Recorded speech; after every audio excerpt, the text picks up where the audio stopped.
مصري سخول لپاره د کور مې شاعرانو لپاره ښه ډېره خوشقسمتي خبره چې ته د کور مې داسې علاقه درکړې دی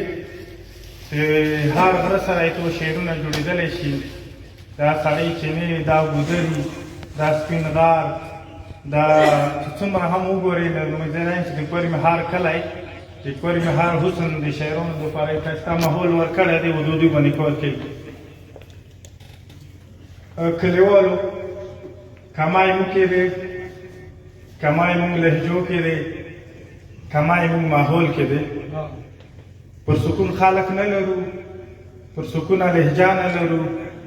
پر سکون مزال نه لرو او پر سکون ماحول نه لرو نو دې وجه نه وطن پر سکون باندې نه پاتې کېږي کوم خلک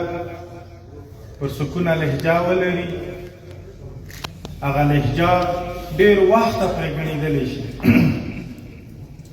امام مولانا صاحب هم ناست دی او کومه لهجه چې په چیغو په ویر باندې شي آب یوه یوه درې ګنټې په چیغې وکړي هغه لهجه چې کومه دی هغه کنډو کېږي پر سکون مزال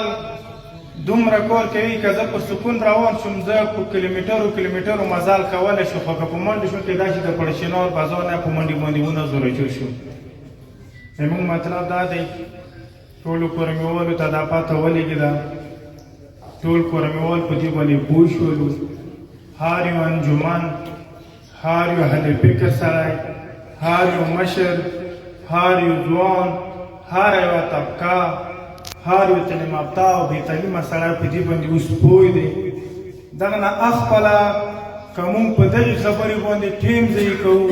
چې زه تا په یوه څه امن ښه شی دی ته ما په یوې څه امن ښه شی دی نو زه یایم چې دغه نه خپله د پړچینار والا خلکو ته د سدې والا خلکو ته د بګم والا خلکو ته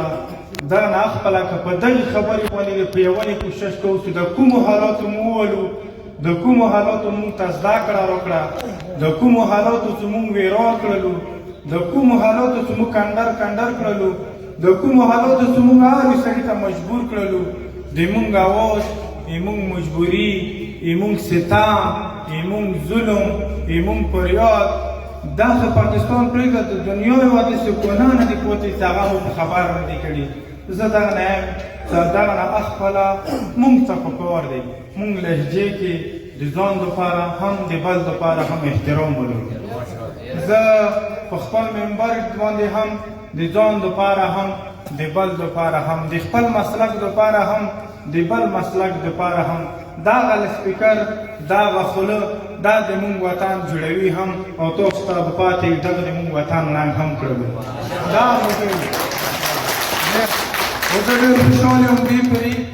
چې د کور مې ته دې پرې داسې مشران راغلي دي د تاسو د خاورې نه هم چې هغه اوس مشران دي د څلوېښتو کالو نه عمر زیات سړی ډېره تجربه لري مونږ ټولو نه دا یو چې د لهجو کې د نرمي په سبب باندې که حکومت یې هم هغه ته د ړنګو چانس کم وي د جوړونې چانس به زیات وي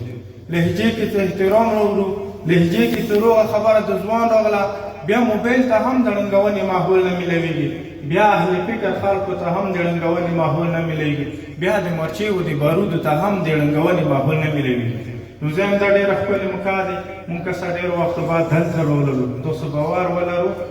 وطن مینه وطن خو د یو کلي نما نه دی وطن خو د یو کور نما نه دی وطن خو د دغې علاقې هر یو غره ته یی وطن خو د دغې علاقې هر یو سامي ته یی مونږ چې دغې وطن ته راتللو داسې راتللو لکه هغه مور سړی بچي ته ډېر وخت بعد غویږه ورکوي مو ملګرو ته تیار یم چې داسې محسوسوو لکه دا مونږ ته تږی دی دا وطن دوی ته موسه کېږي داسې محسوسوو لکه دوی مونږ ته زورات دی مونږ دوی ته زورات دی نو مونږ د یو بل نه کېدل نشته دي د دنیا غټ سوپر پاور اټومي طاقتونه پاکستان او انډیا چې د هغه صدر وزیر اعظم دغه پوځیان دغه آرمي چیف د مو آرمي چیف امن غواړي نو زه دا یم چې کوم کورمیوال دی زموږ خو دغونه مضبوط خلک نه یو که دا چې یو بل ته د ناستې ته تیار دي دا چې یو بل ته مذاکراتو ته تیار دي دا چې د یو بل لپاره د اسلحې کېږدونې ته د جنګ نه ورې کېدنې ته تیار دي او څو خو ډېر واړه خلک یو ډېر کمزوري خلک یو د دوو وختو ټکاله هم نه لرو نو زه یم چې په کوه دا دی چې هغه نه مخکې مونږ ته ورته د امن لپاره قدم کېږدو امن لپاره وکړو تاسو ډېره مننه